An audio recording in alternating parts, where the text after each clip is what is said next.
Qu'est-ce qui se passe encore sur cette affaire de la disparition mystérieuse de Maman Blanche Kandolo? Vous connaîtrez la vérité et la vérité vous affranchira. Au moment où je suis en train de vous parler, qu'est-ce qui se passe?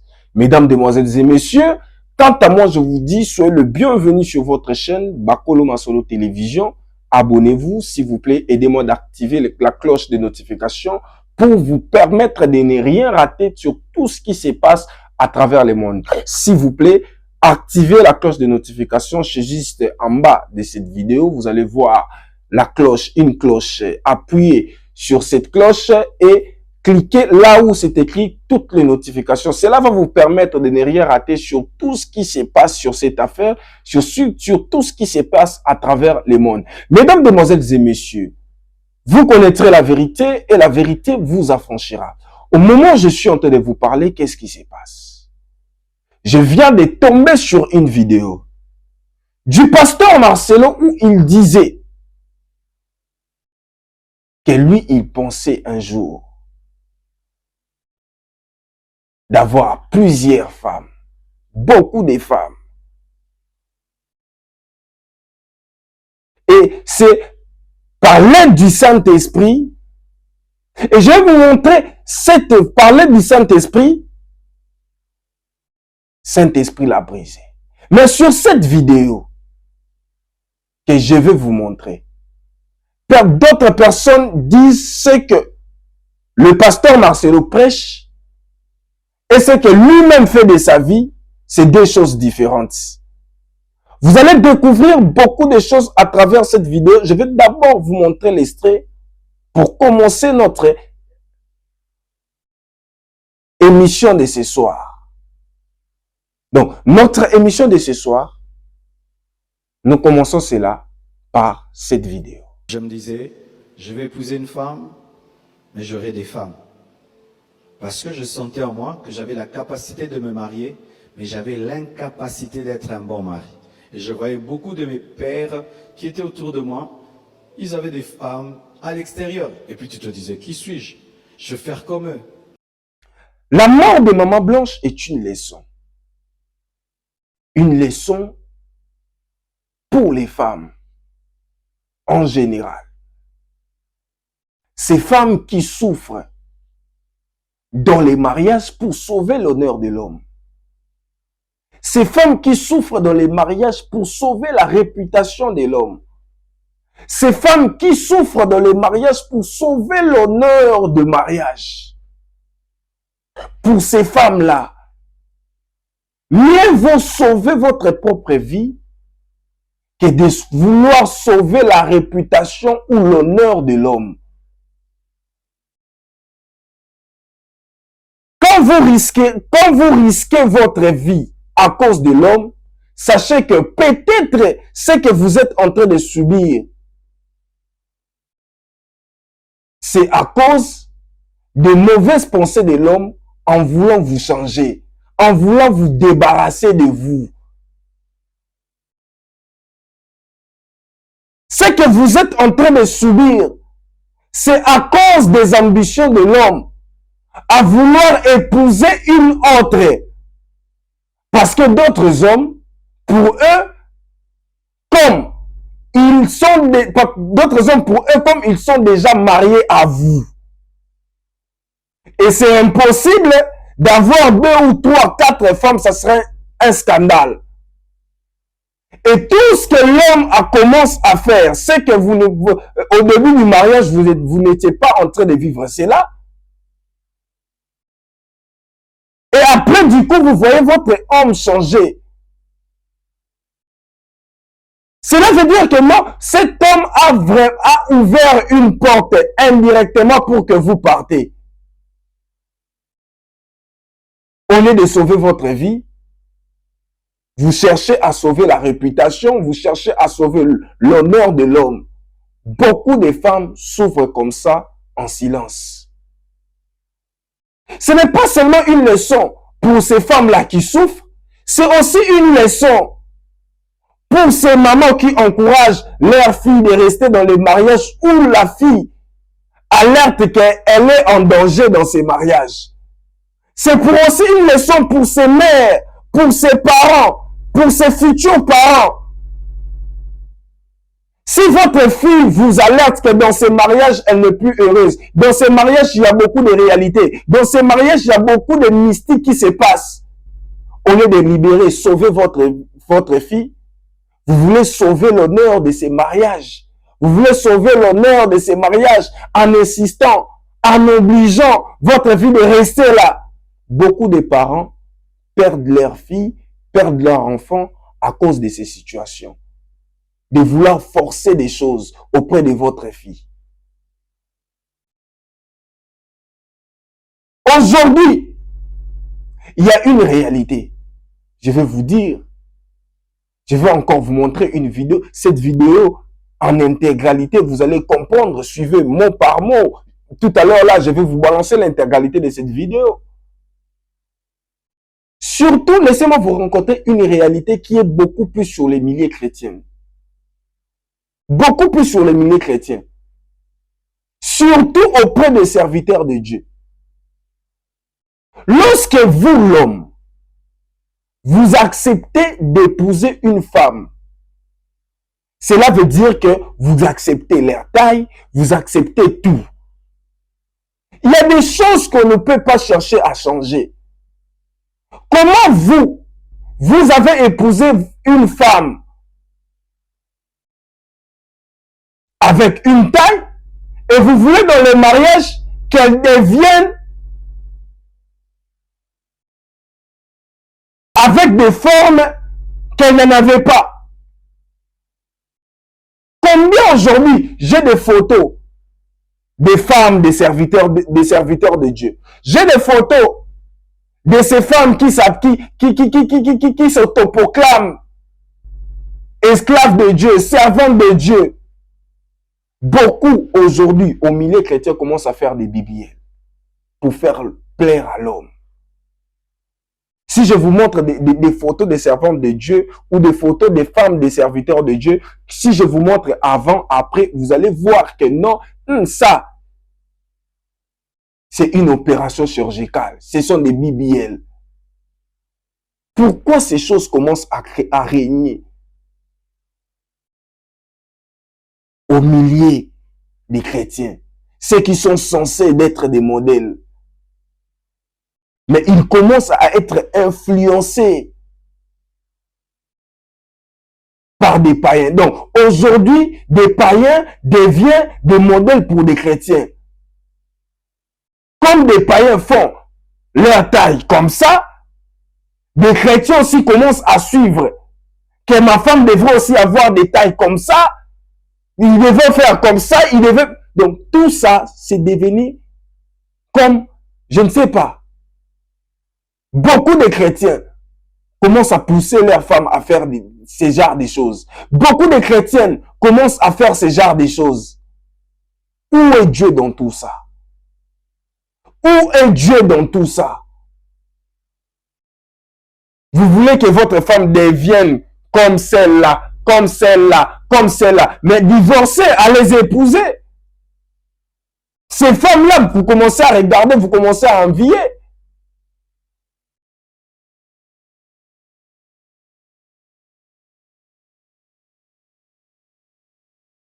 Cette vidéo commence à circuler sur les réseaux sociaux. Chacun a ses pensées concernant cette vidéo que vous venez de suivre.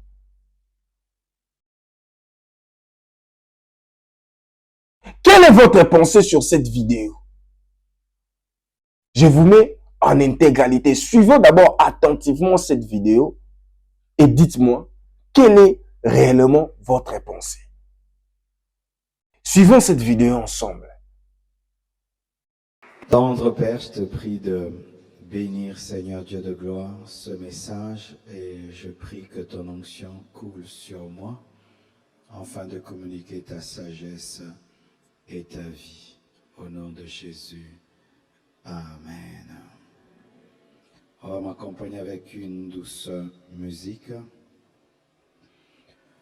C'est un message que je donne ces derniers temps dans les bénédictions sur ce que l'amour est et ce que l'amour n'est pas.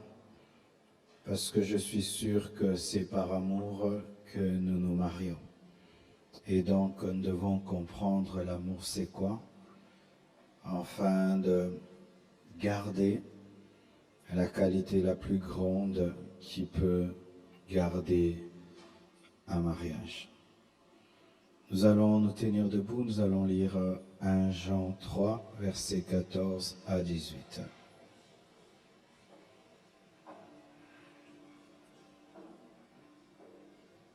« 1 Jean 3, 14 à 18, la Bible dit « Nous savons que nous sommes passés de la mort à la vie parce que nous aimons les frères. Celui qui n'aime pas demeure dans la mort. Quiconque est son frère est un meurtrier. Et vous savez qu'aucun meurtrier n'a la vie éternelle demeurant en lui. Nous avons connu l'amour en ce qu'il a donné sa vie pour nous. Nous aussi, nous devons donner notre vie pour les frères. Si quelqu'un possède le bien du monde et que voyant son frère dans le besoin, il lui ferme ses entrailles, comment l'amour de Dieu demeure-t-il en lui? Petits enfants, n'aimons pas en parole et avec la langue, mais en action et avec vérité. Asseyez-vous, s'il vous plaît. Ici, c'est l'apôtre Jean, l'apôtre de l'amour. C'était l'apôtre le plus aimé de Jésus. Et il présente l'amour comme étant le signe de la vie éternelle, le signe de la nouvelle naissance, le signe qu'un homme est né de nouveau. Il affirme qu'on ne peut pas se dire chrétien, on ne peut pas se dire enfant de Dieu sans aimer. On ne peut pas dire qu'on a rencontré Dieu si on n'aime pas l'homme que Dieu a créé à son image et si on n'aime pas un autre homme qui a reçu le même Sauveur. Ainsi, l'apôtre Jean nous dit que dire être chrétien sans aimer est un mensonge. Dire qu'on a rencontré Dieu sans aimer est une aberration. Aimer, selon le verset 17 et 18, ce n'est pas seulement dire « je t'aime », mais nous voyons que c'est aussi partager. L'apôtre s'oppose à l'amour qui ne s'arrête qu'à être un amour de parole en parole, mais il réclame que l'amour soit en action et avec vérité. Pourquoi cet épître, cette portion des Écritures? Car il est possible, parce qu'il est possible aux hommes de ne pas comprendre l'amour et de croire qu'ils sont dans l'amour alors qu'ils sont dans l'égoïsme et la méchanceté. Je vais vous présenter 10 points qui nous révèlent ce que l'amour n'est pas seulement. Quand on dit n'est pas seulement, c'est-à-dire que l'amour c'est, mais il faut aussi ajouter. L'amour n'est pas seulement. Peter, Bibiane, Arnaud, Benjamin. Aimer, ce n'est pas seulement dire je t'aime. Aimer, ce n'est pas dire seulement je t'aime.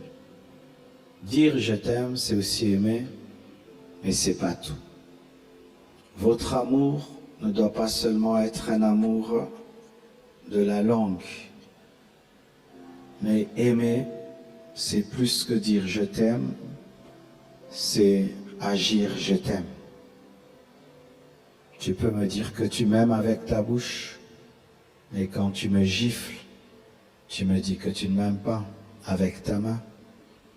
Tu peux me dire que tu m'aimes avec ta bouche, et quand tu donnes ton corps à quelqu'un d'autre, tu me dis avec ton corps que tu ne m'aimes pas. Tu peux me dire que tu m'aimes avec ta bouche, et quand je réclame ta présence, tu n'es jamais là. Et tu peux me dire que tu ne m'aimes pas par ton absence. Ne soyez pas seulement des poètes qui sortent des beaux mots, mais allez plus loin que cela. Agissez amour. Alléluia. Aimer, ce n'est pas seulement dire « je t'aime », mais c'est aussi agir « je t'aime ». Aimer n'est pas seulement une émotion, c'est aussi une émotion. Quelqu'un qui me dit « je l'épouse mais je ne ressens rien », j'ai peur. On ressent toujours quelque chose quand on aime quelqu'un. Et ce n'est pas parce qu'on est spirituel qu'on ne ressent rien. Je suis sûr que Dieu, quand il nous voit, il ressent quelque chose. Il nous arrive même de ressentir des choses pour Dieu, n'est-ce pas? Mais l'amour, ce n'est pas seulement une émotion. L'amour, c'est aussi une décision. Pourquoi? Parce que des fois, l'émotion disparaît, l'émotion monte, l'émotion descend. Mais la décision peut être permanente. Ne soyez pas seulement dans l'émotion, je sens de l'amour, mais aussi j'ai décidé d'aimer. Alléluia. Des fois je ressens de l'amour pour Dieu, et des fois je ne ressens rien, mais j'ai décidé d'aimer Dieu. L'amour, c'est aussi décider. Troisièmement, aimer, ce n'est pas seulement être romantique, offrir des fleurs, des chocolats, amener au restaurant, amener en vacances, t'agenouiller pour demander la main. Mais aimer, c'est aussi dire la vérité. Dire la vérité à ta femme, ça ce n'est pas bien. Tu as mal répondu à telle personne. Dire la vérité à ton mari, non, ça c'est le mensonge. Ça c'est aussi aimer. Pousser l'autre à aller au ciel. Pousser l'autre à demeurer intègre. Pousser l'autre à craindre Dieu. Des fois, ça peut faire mal, même dans le couple, mais ça c'est aussi aimer. Je vois certains couples, au nom du romantisme, qui ne se disent jamais la vérité, parce que la vérité va casser l'ambiance. Ça va casser l'ambiance. Des fois, il faut casser l'ambiance pour bâtir l'ambiance. Alléluia. Parce que tu ne peux pas laisser ton mari, par exemple, manquer du respect aux gens. Tu es un enfant de Dieu et tu acclames. Tu vas dire non, tu as manqué du respect. Non, c'est pas bien ce que tu as fait. Ça va faire mal. Mais c'est l'amour. Aimer, c'est aussi dire la vérité à ton mari, dire la vérité à ta femme. Aimer, ce n'est pas seulement tenir la main de l'autre, mais c'est aussi le soutenir dans ses combats. Vous allez vous tenir la main ici, c'est beau, c'est romantique, c'est aussi l'amour, parce qu'on ne tient pas tout le temps la main de tout le monde. Mais quand l'autre va passer par des moments difficiles, par des moments de combat, des moments de maladie, des moments d'épreuve, des moments de lutte, si tu n'es pas là, tu ne l'aimes pas. Ne vous tenez pas que les mains, mais soutenez-vous aussi dans les moments difficiles. L'autre ne trouve pas le travail très vite, au lieu de le décourager, tu dis sors encore, tu vas trouver le travail. L'autre traverse des moments d'épreuve, au lieu de le juger, de le condamner, tu es toujours là, tu es toujours là. Ça, c'est aussi aimer. Aimer, ce n'est pas seulement offrir des cadeaux, mais c'est se donner soi-même. Dieu vous bénira Vous offrirez des choses et des choses, mais n'oubliez jamais de vous donner vous-même. Je vois certains, ils donnent tout à leur femme, mais ils ne se donnent pas à leur femme. Maison, voiture, bijoux, voyage. Mais lui-même n'est pas là. Et tu vois, la femme est malheureuse, mais elle a tout. Non, elle n'a rien. Parce que celui qui donne n'est pas là. N'oubliez jamais que vous êtes le premier cadeau pour votre femme, le premier cadeau pour votre homme. Tu peux passer tout ton temps à la cuisine, tu repasses les habits, tu es la femme la plus soumise, mais tu ne te donnes pas ton mari, tu ne t'offres pas à lui, il va croire que tu ne l'aimes pas. Ne donnez pas que des cadeaux, donnez-vous vous-même à l'autre. Aimez. Aimer, ce n'est pas seulement se mettre un anneau, comme vous allez le faire aujourd'hui, mais c'est surtout être fidèle. Car il y a des gens qui trompent leurs femmes et leurs maris avec des alliances, et d'autres ils les enlèvent d'abord, et puis trompent leurs femmes, trompent leurs maris. Donc au-delà d'avoir des anneaux, soyez fidèles dans vos cœurs. C'est pourquoi dans certaines églises, on ne donne même pas les anneaux, on dit seulement qu'il faut être fidèle, parce que l'anneau véritable, c'est la fidélité. Soyez fidèles. Aujourd'hui, dans 10 ans, dans 20 ans, dans 30 ans, quelles que soient les choses, les changements, tout ce qui peut arriver, soyez fidèles. C'est pourquoi l'alliance a une forme circulaire, parce qu'il n'y a pas de fin pour le cercle. Et ne vous arrêtez jamais d'être fidèles. Aimer n'est pas seulement vouloir vivre avec l'autre. Je veux vivre avec toi. Je veux vivre avec toi. Je suis fatigué de t'accompagner, puis tu me raccompagnes. Fatigué de t'accompagner, tu me raccompagnes. Je veux vivre avec toi. C'est un signe d'amour. Mais aimer, ce n'est pas seulement vouloir vivre avec l'autre. C'est aussi travailler à rendre l'autre heureux. Parce que tu peux venir vivre avec moi et je regrette mon célibat. Tu peux venir vivre avec moi et je commence à regretter pourquoi je t'ai amené dans ma maison. Donc, aimer, ce n'est pas seulement je veux vivre avec toi, mais qu'est-ce que tu vas venir faire avec moi? Si c'est pour me décourager, si c'est pour me rendre triste, si c'est pour m'insulter, si c'est pour me faire regretter mon célibat. Aimer, c'est travailler. Travailler à quoi? À rendre l'autre heureux. C'est-à-dire qu'il faut toujours que tu regardes l'autre. Et si tu sens, elle est triste, tu la fais rire. Tu sens qu'elle elle s'ennuie. Viens, on sort alors.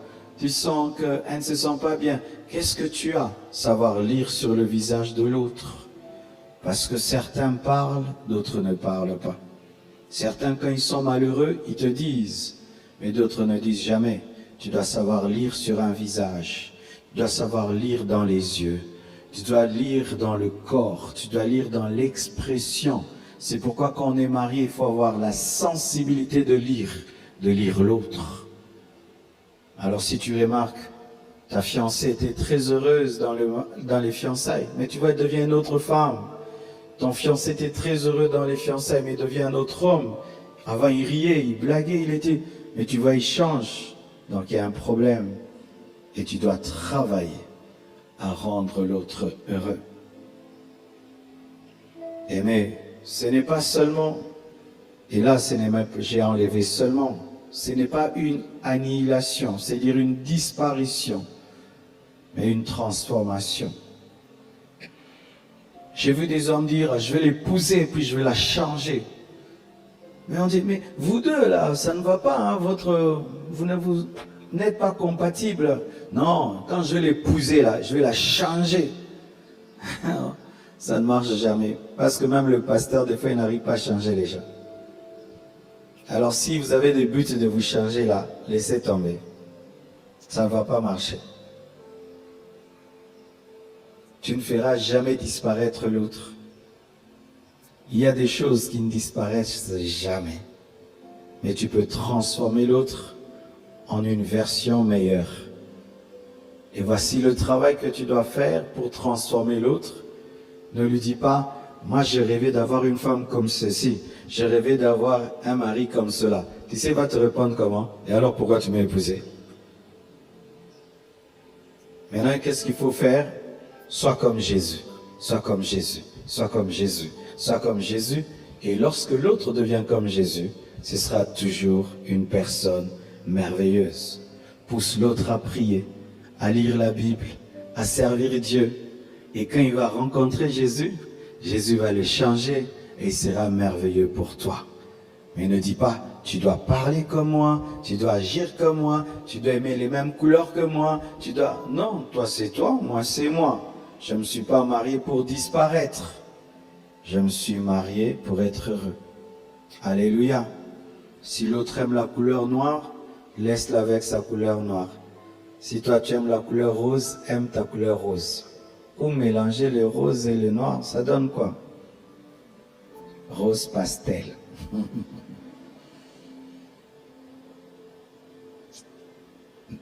Aimer n'est pas seulement dormir ensemble, mais aussi vivre ensemble. Et là, j'aimerais un peu parler même aux couples qui sont là. Vous savez, les couples, quand on prend du temps, on dort seulement ensemble, mais on ne passe pas les journées ensemble. Beaucoup de couples sont comme ça, ils se retrouvent que la nuit, comme des sorciers. Toute la journée, celui-ci à gauche, l'autre à droite, ils ne causent même pas, ils causent même pas. Certains même, ils se chamaillent toute la journée, se boudent, et puis ils vont dormir ensemble. Et puis ils ont des bébés. Ne faites pas ça chez vous. Passez vos journées ensemble.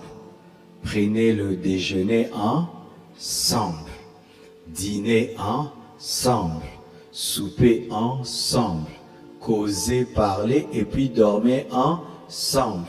Mais si vous ne dormez qu'ensemble, mais toute la journée vous n'êtes pas ensemble, eh bien, vous n'avez pas de l'amour, vous ne vous aimez pas.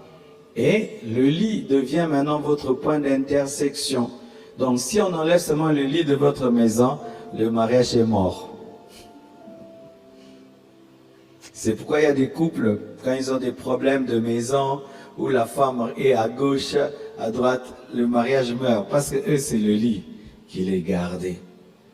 Que le lit ne soit pas le secret de votre mariage, mais que le lit ne soit qu'un parmi les lieux où vous rencontrez, mais rencontrez-vous souvent. Et si même il y aura des voyages, appelez-vous souvent. Comment nous appelons tout le monde pendant la journée? Mais tu n'appelles jamais ta femme, tu n'appelles jamais votre mari. Je suis sûr que vous êtes appelés beaucoup pendant les fiançailles, hein? Bah méga, bah giga, na WhatsApp et bibino. Vrai ou faux? Vrai ou faux? Mais les mêmes personnes là qui s'appelaient matin, midi, soir, quand on se marie, tu vas voir là, parmi les personnes que tu appelles le plus, ta femme n'est pas là. Et tu sais, ton WhatsApp peut te le dire, n'est-ce pas? Ton WhatsApp peut te dire les personnes que tu appelles le plus. Mais parmi les personnes que tu appelles le plus, ta femme n'est pas dedans. Comment? Vivez ensemble. Ne dormez pas seulement ensemble, mais dormez aussi ensemble. Amen. Quelle que soit la colère que vous pourrez avoir, ne faites jamais ceci. Moi, je dors au salon, toi, tu dors dans la chambre. Même si vous êtes fâchés, comment? Dormez dans le même lit. Alléluia. Ne faites jamais ces choses, chacun sa chambre, parce qu'on est en colère. Même s'il y a des problèmes, dormez ensemble. Pour terminer, mes frères et sœurs, je peux vraiment affirmer que si je n'avais pas connu Jésus, je serais totalement incapable de pratiquer cela. Quand j'étais païen, je me disais, je vais épouser une femme, mais j'aurai des femmes.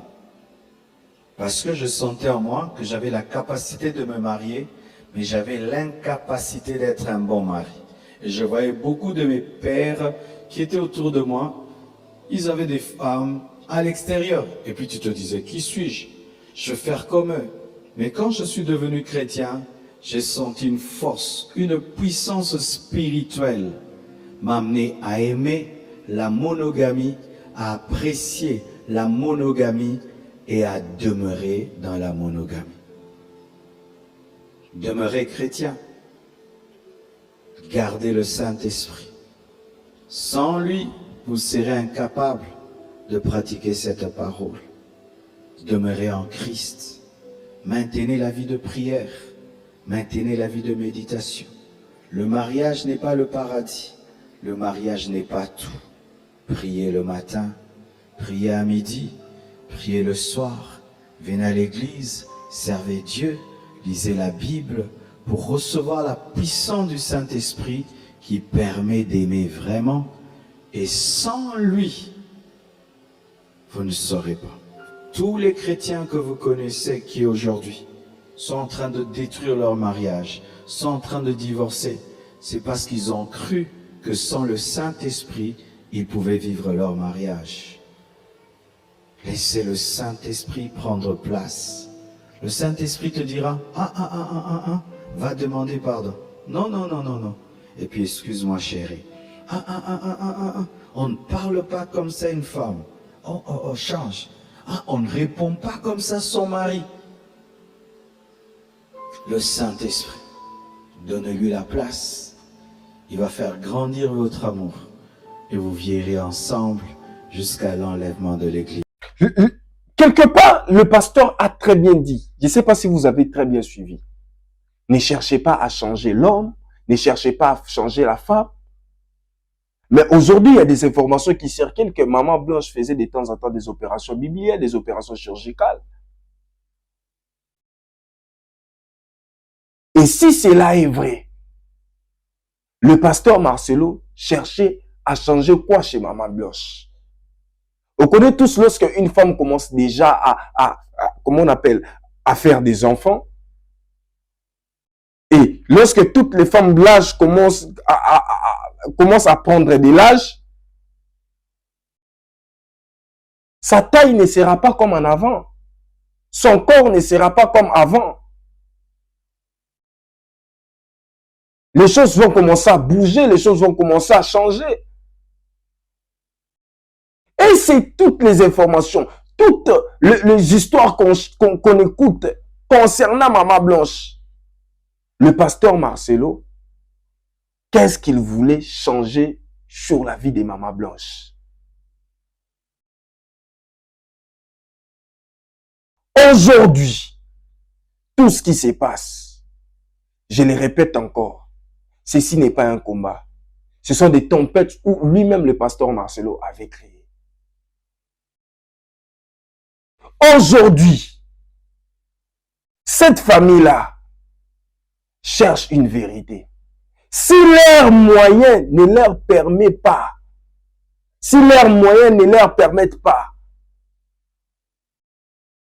d'ouvrir une enquête pour savoir est-ce que ce que le pasteur Marcelo avait dit, c'est vrai ou c'est faux concernant la mort de leur fille. Bien aimé, il y a ce qu'on appelle la justice de Dieu. Il y a ce qu'on appelle la justice de Dieu. Jusqu'aujourd'hui, cette famille n'a pas eu accès complet aux documents médicaux de Maman Blanche. Jusqu'aujourd'hui, cette famille n'a pas eu les explications de médecins concernant la mort de leur fille. Et vous voulez que cette famille reste silencieuse? Non, le pasteur Marcelo, si tout ce qu'il avait dit c'est vrai, le pasteur Marcelo devait convaincre la famille. Nous avons l'impression que ce que le pasteur Marcelo prêche et ce qu'il fait ne correspond pas. Or, la Bible nous demande de se conformer à la parole de Dieu, d'être des modèles. Aujourd'hui, beaucoup de serviteurs de Dieu commencent à envier des femmes qui sont prêtes à tout.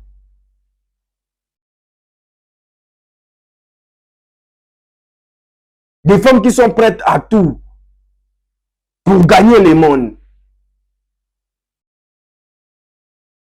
Beaucoup de serviteurs de Dieu commencent à pousser à leurs femmes d'avoir, de faire comme, vous voyez celle-là, de faire comme. Beaucoup de serviteurs de Dieu commencent à prendre des femmes qu'on appelle des femmes païennes comme modèle, que leurs femmes deviennent aussi comme eux. Où est Dieu dans tout ça? Où est Dieu dans tout ça? Où est Dieu? Mesdames, demoiselles et messieurs, chers parents, chers futurs parents, que la mort de Maman Blanche vous serve de leçons. Des leçons que vous ne pouvez pas répéter cela auprès de vos enfants, auprès de vos futurs enfants. Maman Blanche, déjà, elle faisait, comment on appelle, elle était en train d'alerter. Nous avons tous écouté des audios. Quand Maman Blanche alertait tout ça, tout ce qui s'est passé dans son foyer, elle le disait à sa maman. Mais qu'est-ce que sa maman avait fait?